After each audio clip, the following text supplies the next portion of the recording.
Welcome, everyone. Thank you so much for joining us for our Chats on the Past program, where the museum discusses history with scholars, authors, historians, and artisans, and tonight, some of the history makers themselves. My name, as always, is Nicole Carpenter. I'm the Programs and Collections Director at the Westport Museum for History and Culture. As always, we are pleased to bring you this program free of charge.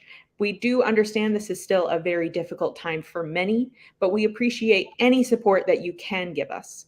We have a suggested donation of $5 for all of our free programs, and we do, again, appreciate any support. If at any point during our program you have a question, comment, anecdote, anything that you would like to share, please enter that into the comments box, and we will go through as many of those questions and stories or comments at the end of our video as we possibly can. This evening, we are joined by three lovely ladies. The first is Anne Perkins, who is an award-winning historian and author. Her book, Yale Needs Women, won the 2020 Connecticut Book Award for nonfiction and was named by Book Browse magazine as the best book for book clubs. The New York Times called Yale Needs Women lively and engaging. Stunning was what Library Journal said in a starred review. Anne also holds a PhD in higher education from the University of Massachusetts, Boston, and has devoted her career to education and writing. We are also joined by two lovely ladies, as I mentioned earlier. The first is Connie Royster, who is from the Yale Class of 1972, and the second is Andrea Da Rif from the class of 1973 at Yale, as well as being a Staples High School graduate. So thank you so much for joining me, ladies. Welcome. Hello. So this evening, we are going to have a bit of discussion between the four of us. And the very first question that I have is actually for Anne. Now, Anne, I wondered if, to start us off, if you could give us a brief synopsis of your story and tell us how you got started writing Yale Needs Women. Hi, Nicole. And thank you so much for having us all. And it's so exciting to be on this program with two of the first women undergraduates at Yale. So Yale Needs Women tells the story of the first 3 years of coeducation at Yale College, which many people are shocked to learn was a little over 50 years ago. 1969 to 1972 is the period that I write about. And what I did was I wanted this to be a story that people could really relate to. So instead of doing a broad history, I followed 5 of those first women undergraduates and sort of wove their stories together. And Connie Royster is actually one of the women whose stories I followed. I got started on this. I was writing, getting my doctorate. I sort of was interested. I had gone to Yale 8 years after these first women and was a little embarrassed that I didn't know that much about them. And so wrote a class paper on them, and it just sort of took off from there. And particularly once I started doing oral history interviews, I just felt like this was a story people should hear. Now, Anne, I also wonder, before we launch into our discussion, if you would tell people where you found some of the sources for these books, or for your book, excuse me. Obviously, Andrea and Connie and the other female graduates, those very first undergraduates, were a wonderful wealth of information. But what other institutions, what other sources were you able to pull from for this story? Well, Yale has a terrific archives. And so Yale's archives in particular were very good in letting me understand how the men who were running Yale at the time thought about coeducation. So that was a main source. There had also been, prior to my doing a collection of 50 oral histories from this time, an earlier group of oral histories. And so I was able of first women. So I was able to use that, which was helpful. And then I would say newspaper reports were extremely helpful. Yale was really the it college at the time. It was close to New York. The president was much more prominent than the president of Harvard, so it was covered by the New York Times quite consistently, and then the student newspaper at Yale. And I write nonfiction, I write history, so I can't make up the details that a novelist can, but the press was fabulous in, saying things like, they were eating roast beef at lunch. And it's so much better to be able to tell the story saying they were eating sliced roast beef rather than they were eating lunch. And so the press was great that way, giving me that kind of detail. Yeah. Well, I'm glad to hear of so many different sources. Of course, Westport in our archive, we don't have much on the Yale graduates. I wish that we had some more, and we will think of that in our collecting in the future. But we're excited to hear that you use many of the same sources that we pull from very often for our stories. Yeah. Now, Connie and Andrea, I want to switch over to you for a second. And I wonder if you both would tell us a little bit more about how your college career at Yale started. So what made you think about applying to Yale to begin with? And then what was that experience like through the process of the application, but also on your first days of actually starting at Yale? And I wonder, Connie, if we might start with you. Certainly. That's a great question. It covers a lot of territory and years. I like to see my Yale career as having started long before I arrived at Yale in 1969. My grandfather, who emigrated from the teeny island of Nevis in the West Indies in the beginning of the 1900s, landed in New Haven. And he became the chef of Skull and Bones, one of the secret societies of Yale. And his brother and his cousins and friends occupied similar positions at other fraternities and eating houses right through the 1970s. So as a toddler, I actually was brought along when my family worked at some of the events that took place in some of these fraternities. And so for me, you might say I started at Yale in 1969 as a different kind of legacy student. So I was from New Haven. I knew New Haven very well, and I felt a kind of comfort and familiarity with Yale. But Yale wasn't open to women at the time that I applied to college. I started at Wheaton College in Norton, Massachusetts. But when Yale decided that it would go coeducational, I applied. And I arrived. I mean, there's a lot more to say about it, but I arrived and I met my roommates who one came from Illinois and two others came from Boston and West Haven. And the first one I met didn't know anything about New Haven. And my father put us in the car and took us to the Goodwill and we bought furniture because the room was empty. So that's how it started. We became fast friends and we still are today. Now, before we move on to you, Andrea, I just wanted to show a very quick picture of Connie while she was in attendance at Yale. This wonderful photograph. That's me. Not much difference, right? Really wonderful. And then, Andrea, the same question. Would you tell us a little bit about your start, both the application and your first days at Yale? Sure. Well, Yale didn't announce that it was going to be open to us high school seniors till very late in the application process. We all had put had all our college applications in. It must have been like November that Yale suddenly said, hey, we're taking applications and, you've got like a month to get them in. And it was exciting for me. I had my heart set on going to Radcliffe, my whole high school. That was my dream to go there. But I was really interested in art, and Yale has one of the best graduate art schools in the world. And just the idea that I could do academics, which I really enjoyed, and also have a chance to study art with some of the leading 20th century practitioners in graphic design and painting and drawing was just amazing for me. So I immediately rushed in my application and crossed my fingers. And I was lucky enough to get in, and I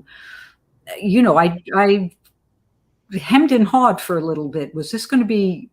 Was it was going to be too iffy to go there? And I tend to be cautious, and I sort of surprised myself by saying, "What the hell? I'm going to take a chance. Who knows what this is going to be?" It's sort of jumping into the unknown. And so I arrived the first day, and to register, and met my roommate, who I was going to share. There were 4 of us in a room, and we walked down to register and just see a sea of guys and sort of say, okay, this is what we got ourselves into. But sort of just jumped in and don't regret a minute of it. Yeah. So we also have a photo of Andrea, of course. I liked athletics. I was on the first varsity squash team. It was very exciting. So I wonder, Anne, if you would tell us a little bit more about the kind of support and the reaction that you received from Yale throughout the process of writing and publishing the book. Of course, you spoke a little bit about using their archives, but I wonder if you'd tell us a little bit more about how their reception was. Sure. And just to underline something first that Andrea said when she and her roommates went down to register and there were all these guys, what people often don't realize is Yale had a quota limiting the number of women when coeducation first began. So that first year, women were just 13% of the student body, and hence that sense that there were a lot of guys because there were in relation to the women. So in working on the book, really my only interaction with official Yale was through the archives, and the archivists were fantastic. And no matter what obscure document buried in the depths of the archives I asked for, they would bring it up for me. And so I was really lucky to be working with such professional archivists. I really didn't have any interaction with, I guess I would say, official Yale as I was writing the book. Someone had asked me, shouldn't I apply to Yale for a grant? And I really wanted to make sure this was an independent history, and that I would reflect the facts and the evidence that I found. I did not want to be beholden to Yale at all, and the story I told. And then, Anne, how did you get in contact, and what reception did you receive from, of course, some of these female undergraduates, these very first women at Yale? So there were 575 of those first women, about half coming in as first-year students like Andrea did, and about half coming in as transfer students like Connie did, women entering the sophomore and junior class who hadn't been allowed to apply to Yale when they graduated high school because Yale didn't take women. And so I started off by creating a massive database of all of those 575 women, tracking things like gender, of course, because I also did this for the men in the freshman class, gender, race, ethnicity, whether they went to a public high school or a private high school, which residential college they lived in at Yale, which was a big part of the Yale experience, whether they came from Texas or Hippopotamus, Kentucky. And then from that, and whether they were involved in sports or whether they were involved in drama, I tried to get a representative sample, but then also we talked about sources before. Ideally, as a historian, you want to be able to triangulate information. So if so-and-so tells you about something, you'd love to be able to find that reflected in the press or in the archives or in an account from another student. So I look for both breadth and overlap in selecting the women I reached out to interview. And I was very lucky. I did all of these interviews before Yale's 50th anniversary of coeducation. So there was often at events like that, a sort of group think can develop. And most of these women had never really told the story before of their experience at Yale. So I got some excellent interviews. Of all the women I reached out to, there was a very small percentage that didn't get back to me. And my practice was I would send a written letter, I would follow up with a phone call or an email. And then if I didn't hear back, I would respect the fact that they hadn't responded to me and leave them be. So that happened a couple of times. And Connie and Andrea, I wonder if you both would say something about when you received kind of Anne's communications and what your initial thought on this book idea was. I wonder if, Andrea, if you might start. Well, actually, Anne, I didn't do any interviews for Anne's book, actually, so I can't speak to that. My roommate did, though, Laurie Mifflin, who was part of the students she profiled. But so I'll pass that off to Connie right now. Then we do have an image of Laurie here on the screen, of course, from the field hockey team. Absolutely. There's a great story about that photo, but let's let. I know that story. Well, when Anne did reach out to me, first of all, I checked because, you know, my background is as a lawyer. And so was this real or not real? Who is this woman reaching out to me? But I felt I was thrilled. A real historian was proposing to do a real history of the first women in Yale College. Finally, is the way I looked at it, and was proposing to tell our story from our voices. And I thought to myself, I can't believe this is finally happening. And so I was grateful and enthusiastic to participate, to, you know, give her interview. I think we had a couple of interviews, actually, and to answer questions as they came up. She was extraordinarily diligent in being accurate in what she did say and write about, you know, about my story and about the times. And so I'm thrilled with the result, and I'm thrilled with how my story was told. We are all so grateful for this wonderful, wonderful history. I don't know that even you know this, Anne, but I was actually on the judging panel for the book award. Oh, I didn't know that. Thank you. We are all so excited to finally be discussing this history and to finally have such a wonderful resource to be able to go to and actually read about these stories. So it's really fantastic. And I wonder, Anne, if you would clue us in on that wonderful little story about Laurie. Can you pull the photo up again?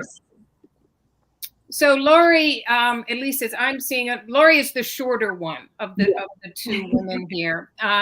And she got to Yale and was a field hockey player, and Yale did not have any organized sports for women. And so Laurie was just dedicated in trying to make this happen. And by the time she got to senior year, field hockey is named finally a varsity sport. And it had co-captains that year. And so, but Yale said you can only have one captain. And Laurie and so I love this as sort of this idea of leadership, and that these women had this idea of shared leadership. And Laurie and her co-captain would not back down. And so they are one of the rare, if only, photo of co-captains of a Yale varsity team that exists, because the men's idea of leadership was of a single person. Andrea, anything else you? Yeah, I'd actually love Lori's story is just wonderful. She went to the gym like in the first 2 weeks, being an avid, I mean, she was a very, regional star hockey player, and said, I'd like to sign up for the field hockey team. And the nice gentleman at the desk looked at her quizzically and said, there's no field hockey team at Yale. And she said, well, that's not acceptable. She said, so how do we start one? And, she went to the athletic director and said, well, if I get some people and I can prove there's interest, will that help? And they said, well, I guess.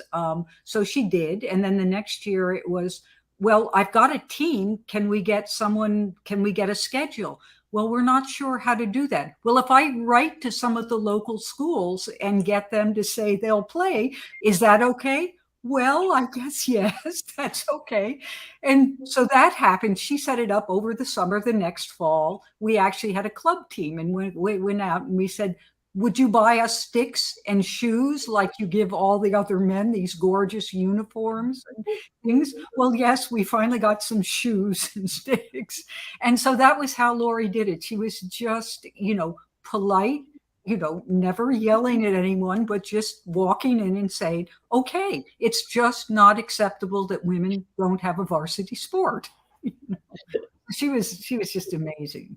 And she's what, 5'1", Andrea? I mean, she was just, just spunky, just persistent. And to just add a footnote, Lori she spent her whole year as an amazing journalist at the New York Times, but she was hired as one of the first women sports writers ever. And if you can imagine that going into the locker room, she has great stories of the New York Rangers. And this, as you say, 5 foot tall, and she was picked up bodily by a manager and tried to be thrown out. Ended up, the players were so respected her writing, her homework on learning about the team and writing really well about sports, that they gave the visiting teams trouble if they wouldn't do interviews with her or gave her any guff about going in the locker room. So she earned their respect. She's a pretty amazing person. And I believe that we have a photo of the field hockey team. Now, yep. Andrea, is this the varsity team, or is this was the first club team. This was our junior year. And we had to buy those all t-shirts. We all went to the Yale Co-op and bought them ourselves. And the kilts, we were going to Princeton, I think, that the following weekend, and the Princeton Alumni Magazine had a picture of their field hockey team in gorgeous black and orange kilts. Yale was hugely embarrassed. We were playing in cutoff jeans, and they called Southern Connecticut State College and begged them to borrow field hockey kilts so we wouldn't look terrible going down to Princeton. And we looked at them, and they're powder blue, as you can see in this photograph. And at first we said, no, we're not wearing them. They're not Yale blue. And begged us to wear them and not embarrass us. They ended up buying us kilts then the next year. So some fun stories. Fabulous, fabulous story, and a fabulous photo. Meanwhile, what Yale was spending on steak breakfast for the football team that year exceeded the amount that they spent on the coaches for all of the womenmen's sports. So, yeah, little disparity there in the years before Title IX was in effect. Very true. Now, Connie, I want to switch over to you, and I wondered if you would tell us a little bit about the reception that you and some of the other women received while attending school. And was the student body's reaction different from the administration's reaction, and then even different from the community views that you were aware of? Sure. Well, let me preamble your question just a bit. I came to Yale, as I said, as a sophomore, having transferred from Wheaton College in Massachusetts, an all-girls college. I loved Wheaton. I would have stayed there, been happy, but who passes up Yale? I'd also been to an all-girls boarding school in Connecticut, and I'd done a gap year in England at an all-girls school. So I guess this is a plug for all-girls education, as I was pretty confident when I got to Yale. The way all women's education historically provided that kind of confidence, if you know what I mean. Yeah. So when I got to Yale, I was ready to take it on, and so as I think about it, I was also in the arts. So my academic acceptance by my peers, my student peers, was probably easier than some of the other women that came to Yale with me in that first group. I think the arts is generally more accepting. And so I was quickly and easily accepted, for example, into the Yale Dramat, where I got an officer position, pretty unheard of amongst the other extracurricular groups on campus. I didn't have to create extracurricular activities the way the women's sports teams did, as we just heard. I was just accepted into the theater group. Academically also, the art history department was pretty wonderful. And actually, everything was available. I was provided with an opening for my first ever trip to Africa. It was pretty equal. Nothing was special for just the guys who were art history students. So, I think the arts makes a difference. The theater department was really the drama school, and of course, the drama school had been welcoming to women for years. Yeah. I think my experience was probably different and easier than some other women's stories that are told and that we still hear. Administratively, Elga Wasserman, who's been mentioned as special assistant to the President Brewster on the education of women, but she was really our dean. It was a dean without the dean title, but she was really the woman who took care of us, cared for us, tried to fight for us all the time, trying to fight for her own title, trying to make sure we had the security that was required of having women on campus and for increasing the number of women on, being admitted. And she was the strongest woman that we really, I think, knew. There were no women heads of college, then called masters, until the end. Maybe when Andrea was there at the end. There were deans, not women deans. That's true. No heads of college. No heads of college. No. Right. So Elga Wasserman was really an important figure for us. And as for the community, I've already said, my relatives worked in the fraternities and the eating houses, and I knew my way around the community. I was born and raised in New Haven. But I'll just leave you with this picture. I rode my bicycle all over campus. I had classes, up what we now call Science Hill. I had classes at the drama school. I had classes all over the place. But picture me riding my bicycle through Fraternity Row. which is on York Street near the drama school. And I'd ride my bicycle through there and I'd say hi to my cousins. Now, this is like another generation older than me. They'd come out and just want to know, how are you doing? How's it going? With such pride. And so, in a way, I was the representative, a representative of the community for that cohort at Yale at that time, and it was a really wonderful feeling. And Andrea, the same question for you. What kind of reception did you receive between the student body, the administration, and then the community?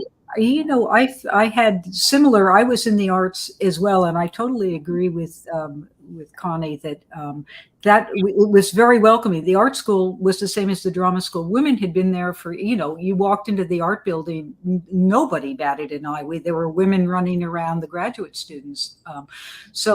But even in my other courses, history, I was big. I could have majored in history, even though I majored in art. I couldn't have had more supportive professors. Even the TAs, they seemed to be just as anxious to see us do well and welcome and thought it was a good change for Yale and that we deserved to be there and get to prove that we could be just as successful as the men students at an elite university. And I just really felt supported that way. I felt my classmates, the class of 73, the men were different too. There was a big sea change going at Yale. The change was going from it being a feeder school for the traditional New England prep schools, which is the vast majority. Suddenly Yale, Sam Chauncey, who worked with Elga on coeducation, was very instrumental in saying we have to have more diversity in the men too, be it in race, in public school. They felt really strongly. So it was interesting. My male classmates were sometimes as nervous as I was. This was a different environment. They felt, if they came from a small rural high school, this Yale was like the moon. It was so different. Whereas, if you came from a New England prep school, this was just the same world.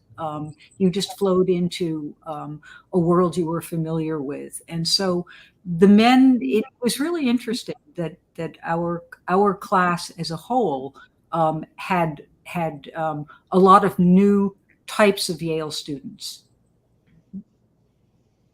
And Anne, you speak to this experience a little bit in the book as well, about not only the changing demographics within the female population, but also the student body of men as well. And I wonder if you would just elaborate on that a little bit. Sure. Skip Gates, many people know him as the historian at Harvard, entered Yale in 1969 as well. And he wrote about that experience when he was a senior and commented that entering class at Yale in 1969 was the blackest class that this Ivy-clad institution had ever admitted. So Yale is waking up to the fact that it doesn't want to be an all-white university at this time, as well as not wanting to remain an all-male university. And so these issues of race and gender are taking place right at the same time. I mean, that said, Connie was one of just 8 Black women in the entire sophomore class. And Yale tends to see race at that time purely in terms of Black and white. New Haven did not have a significant Latino community at that time. It is surrounded by 2 vibrant Black neighborhoods. Among those 575 first women, the Black women are 1% of the student body that first year, but the Asian American women and the Latina women are far smaller percentages than even that. So depending on where you came from, as Andrea pointed out, people who, even I would say many of the women who came to Yale from the fancy prep boarding schools, at least were coming from a school where some of their classmates were there with them, a very different experience from the lone Latina woman from a Catholic high school in Los Angeles. It's people came to Yale from very different backgrounds, some of which made it an easier place to be than it was for others. Absolutely. Oh, of course, there were many challenges getting women into Yale and then being at Yale itself. But I wonder, Connie and Andrea, if you would speak a little bit about how your experience at Yale has shaped your experiences in a positive way. And Andrea, if you want to start, I know that we've spoken a little bit about the field hockey team, of course, which seems to have been a highlight of your experience. I wonder if there's anything else you'd like to share with us. Yeah, there were many challenges and many frustrations, but what I found Yale just an incredibly exciting place. As I mentioned, I was interested in the arts, but I remember going into Sterling Library, which is the main library there, and you get in this elevator and you go up and they're what they call the stacks, and they're just floors, like 20 floors.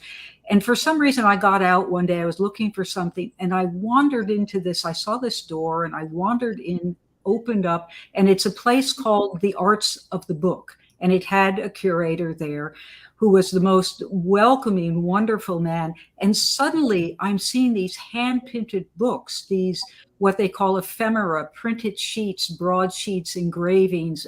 I was absolutely astounded and fell in love with it. And the curator pointed me, he said, well, these are printed on a hand press where these art books. And we have them in the colleges there, and you can join a printing club, which I immediately went out and learned how to hand set and work a press. And it sparked a passion in me. I ended up getting a graduate degree in graphic design and specialized in book design. And I still, I collect handmade books, and it's just that at Yale sparked me. And there were printmaking courses then. I could learn how to do etchings and woodcuts, and it opened up this whole incredible experience for me. Then I could take a course on the history of books. It was just an amazing place. You could have a passion for something, and you would find a professor or some group that you could join, that you could just learn about it, explore about it, and you were supported by people who were specialists in it. To me, it was just an amazing experience. That sounds like an amazing community to be a part of. And of course, the history of bookmaking, it sounds absolutely amazing. Very much up the historian's alley for us as the museum. That sounds wonderful. Yeah. And then Connie, if you would tell us a little bit about the highlights of your experience and even how it may have shaped your experience after Yale. Sure. I think for starters, although I didn't go on and go to Broadway or Hollywood, my arts experience became an avocation, and I think I've been a contributor to the arts world in different ways. I've served on boards, I've been an advisor, and it's given me a lot of joy.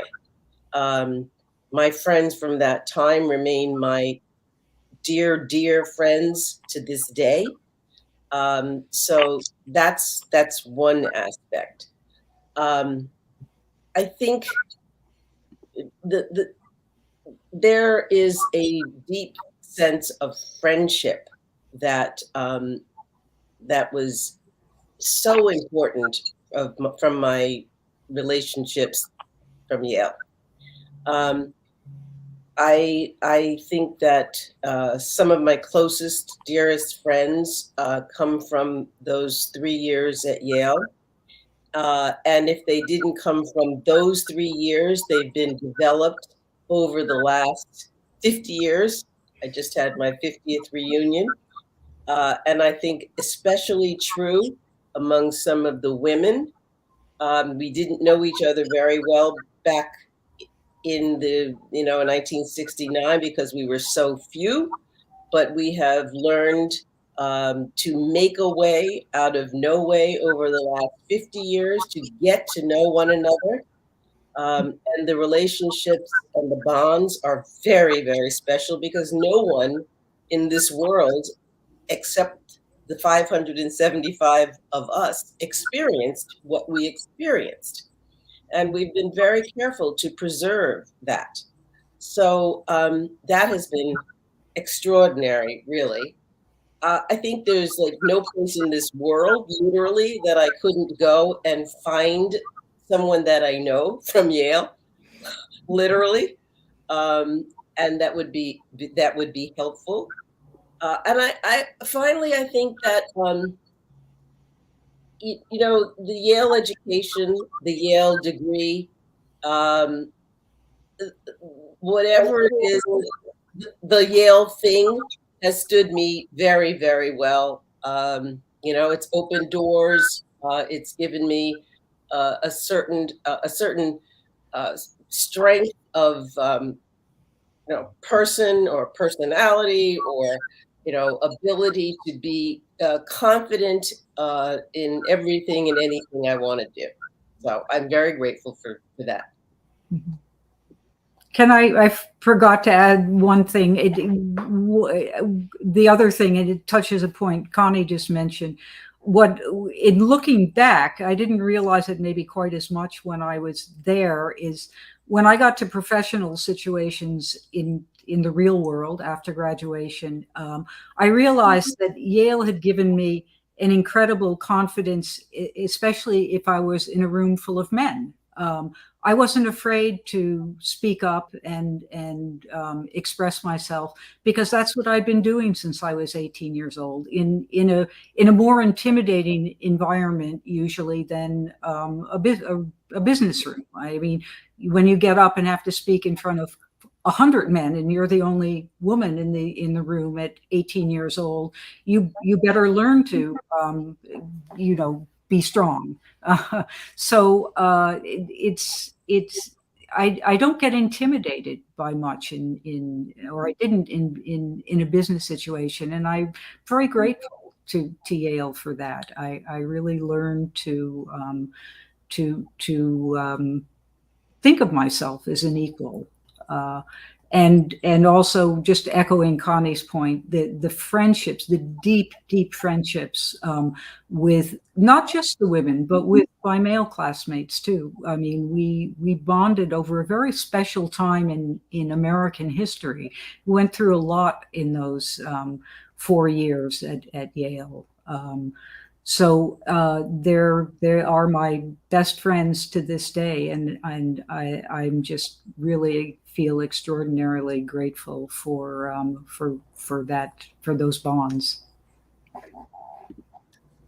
Now, I want to bring us into, of course, the current day. We always try to connect the history of Connecticut and all of our topics to the present day and to experiences that we are all still kind of reeling with. Now, last week, of course, the United States Supreme Court overturned Roe versus Wade. And this has, of course, pushed some of the abortion protections that were in place back to the wording and basically the protections that were available in 1969 when you both began at Yale. And I wonder, what do you think has changed since then? And what still remains the same? And what do you think that you see for the future? For this ruling, but also for the country, and some of your thoughts. This is a really difficult question, so I'll kind of let someone jump in if they'd like to. Maybe Anne, maybe you'd like to start. Sure. And thanks for tying our conversation to what we're all thinking about right now. I should a shout out to Connecticut.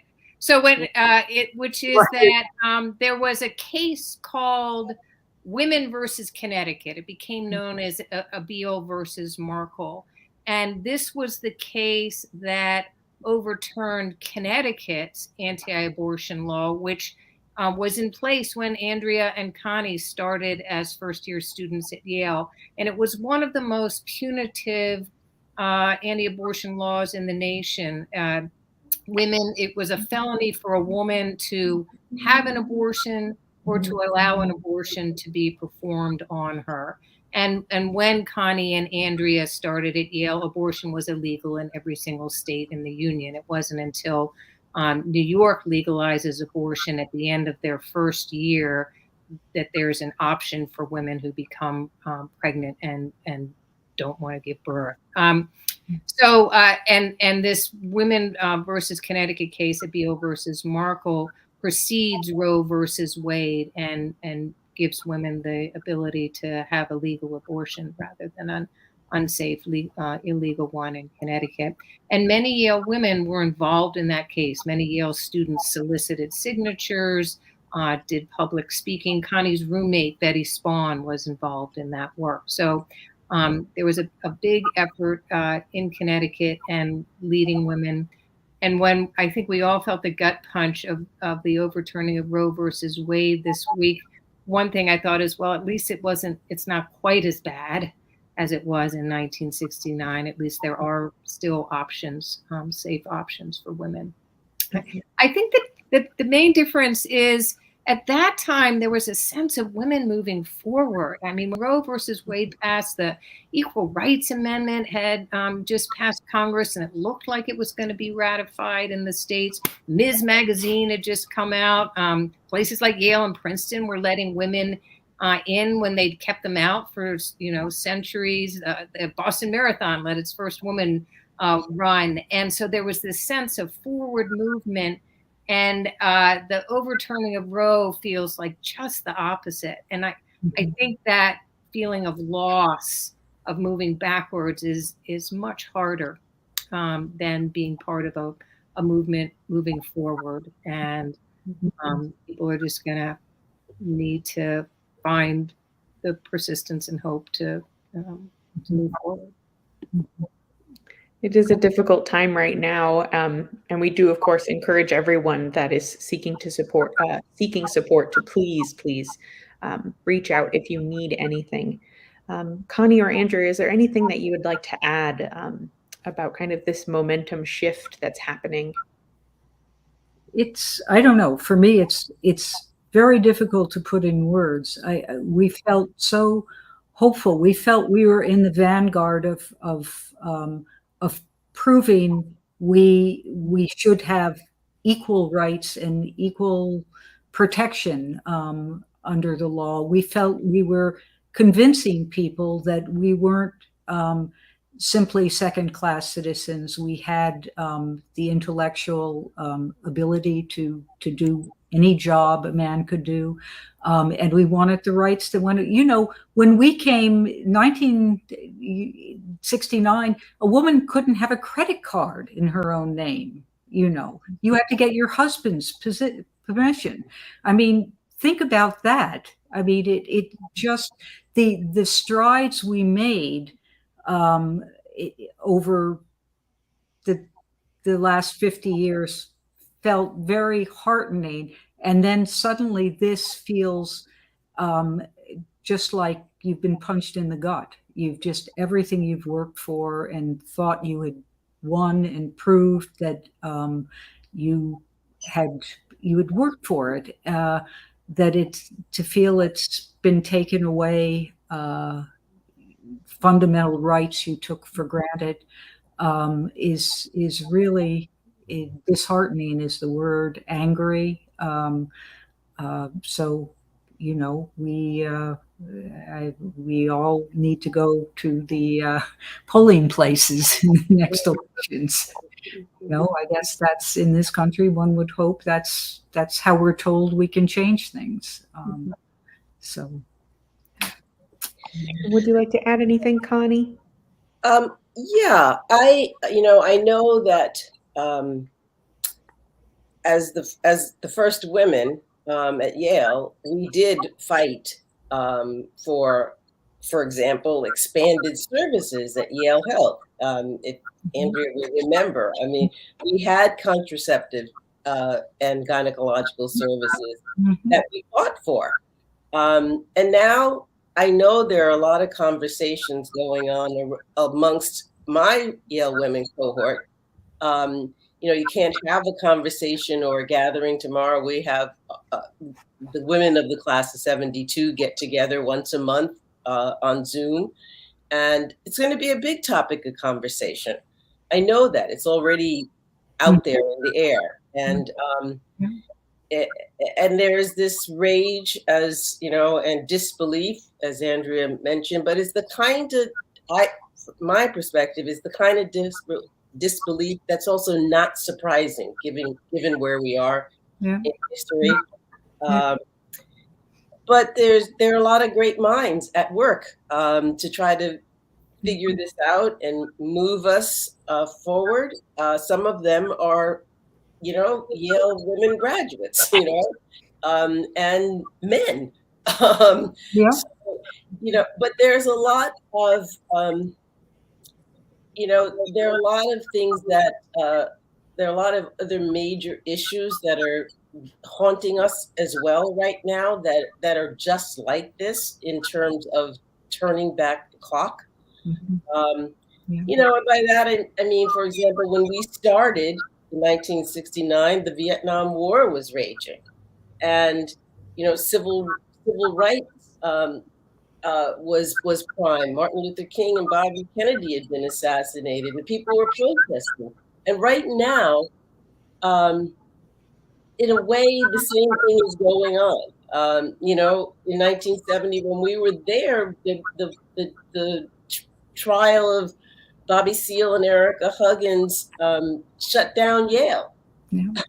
And students were killed at Kent State. And I just think, literally almost 50 years to the today, were the Watergate hearings. And what do we have? We have the January 6th hearings.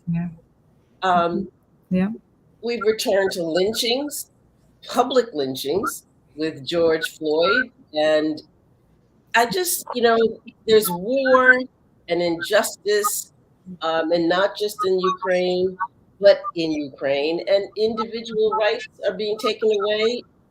And we have this very politicized Supreme Court. And I just think that we are in a place that is feeling like we've turned the clock back, but the struggle continues. And we don't have a choice but to continue to fight and protest. I think, we are, it's deja vu, but we have to fight. We have no choice. I would say that the museum echoes that message of examining the past and looking very closely at all of our responsibilities. We feel that as an institution, a private institution, but serving the public, that we have a responsibility to not only inform and tell the truth, but the entire truth, and to look at history from all angles and try and tell everyone's stories as much as we possibly can, in the realist way that we can. And kind of to that message, Anne, I wonder if you would leave us all tonight with what you hope readers or some of our audience members will take away from the story of Yale Needs Women, and what we hope people will take away from the story of these first female undergraduates. I think my main hope would be that readers find in this book the same thing I did, which is just inspiration. Seeing these stories of women who fought and were in the vanguard of change at an institution as both prominent and sort of entrenched maleness as Yale was really inspiring for me. And it reminds you as well of the debt you owe to the women who came before. But I think it's that inspiration and courage that we all need right now. I think that's a wonderful message. That's fabulous. Is there anything that you would like to add, Connie or Andrea, before we go into some of our audience questions? I know we only have a couple of minutes, but I do want to give time for our audience. So we do have one question here. That one audience member is curious about the arts and the dramatics that you both were involved in. If you remember any of the shows that you were in, or any of the pieces that you created during your time at Yale. Oh God. Connie, do you remember any of the shows that you were a part of, or any of the dramatics? I do. I was in Peer Gynt on the main stage. I was in Uncle Vanya. We took over the JE dining hall and turned it into a theater. That's great. Yeah. I was involved in, I don't have a singing voice, but we did Mother Courage and Mahogany. And yeah, is that enough? And Anne remembers something. Yeah, she's got a story that I had no recollection of. I have to point out that Meryl Streep was at the Yale Drama School at the same time that Connie was an undergraduate. And, you know, nerdy, overly thorough researcher that I am, I was reading and reading and reading all the reviews. And the Yale Daily News panned Meryl Streep, but a week later said how fabulous Connie Royster was. So the world has lost a great actress. Right, not thinking, Connie. That's great. Oh boy. Oh, that is wonderful. That's funny. You know, Connie, you should tell them a little. So May Day was this, you know, across the country, thousands of protesters came to New Haven. There were National Guard, expectations. Great. Thank you for stores boarded up, all kinds of expectations of violence. And the students really rose to the occasion in trying to keep the peace. And what one dramatic event that Connie was involved in was with Black students, both at Yale and from the community high schools, in showcasing Black talent and Black stories and providing a place for protesters to go so that they wouldn't get bored and get violent. And that was just a remarkable, I think, piece of work you were involved in, Connie. Yeah. I mean, you have to have release and entertainment along with the granola and the brown rice, right? That was being served in the colleges and on the main. Yeah. So we did a program, a theatrical program that took place in the University Theater main stage. And it was a big success, you know, full audiences and beautiful, beautiful costumes, garb, you know, colorful drums. And it was very, very well received. And I think just what was needed at that time, right? There was a lot of tension in the community, in the air, on the campus, and I think, you know, that the university was shut down. Of course, remember, Andrea? There were no classes. Classes were canceled, and you know, it was civics lesson, you know, on the ground. It was the best civics lesson we could ever have. Yeah. as to what was going on in the country, what was going on in a trial, what was this all about? Mm-hmm. And we had a president of the university who made a statement that, that we could resonate with and at least and talk about. The alums might not have liked it, but we understood it because those were the times we were in, and that was that he didn't think that a Black defendant could get a fair trial anywhere in the United States. Mm-hmm. And I think that's what the protest was about. Yeah. So we were living in very difficult times, as you started out by saying, Andrea, in the first question, it was not the easiest of times in the country, which meant it wasn't the easiest of times to be a college student. Yeah. But we brought our own individual resources. We were as strong as we could be, which turned out to be pretty damn strong. Sorry, you can bleep that. And we would like to think we made some kind of difference then and in the rest of our lives. I think so. I think that sense of, the student protests probably against the war that maybe started in 67, 68. We saw the Chicago 7. And through high school, we saw, Martin Luther King, Bobby Kennedy. I mean, we went through some very traumatic times, and the sense that was sort of the high point of students really having an impact on national policy. The students really helped bring an end to the war. I think they were a big part of the civil rights movement in supporting that. And I think we can feel good in that we created some of the energy and the idealism that helped shape some very strong changes. As you say, unfortunately, history is flux, isn't it? You never, it's like, I guess, the essential battle of good and evil. You never win the battle. It's a constant struggle, isn't it?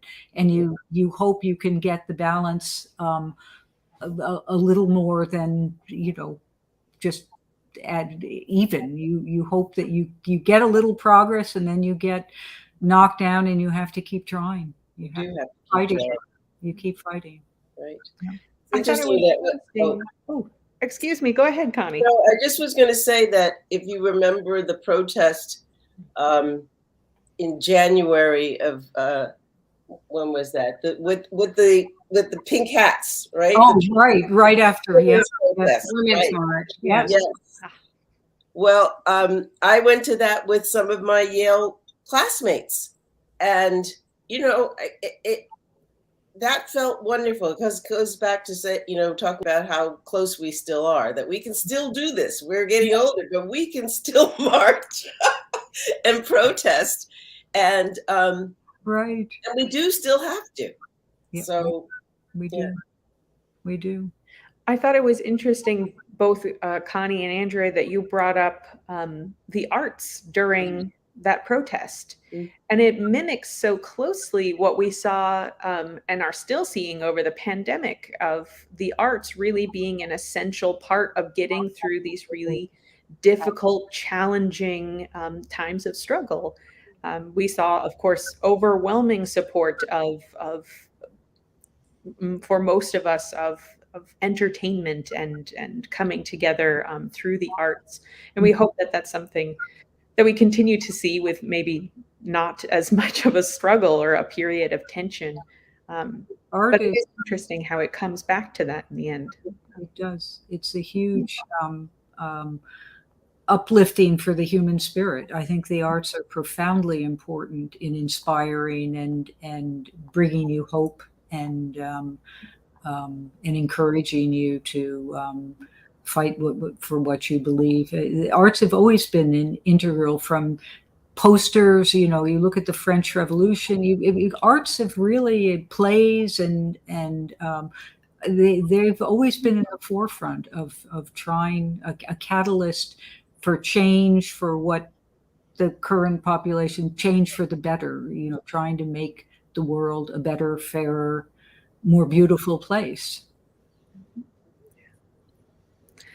Well, ladies, we are at our the end of our program. Of course, if you have any other questions for any of our speakers tonight, we still encourage you after our stream has ended to please submit any questions or comments, and I will try to get them to Anne, Connie, or Andrea.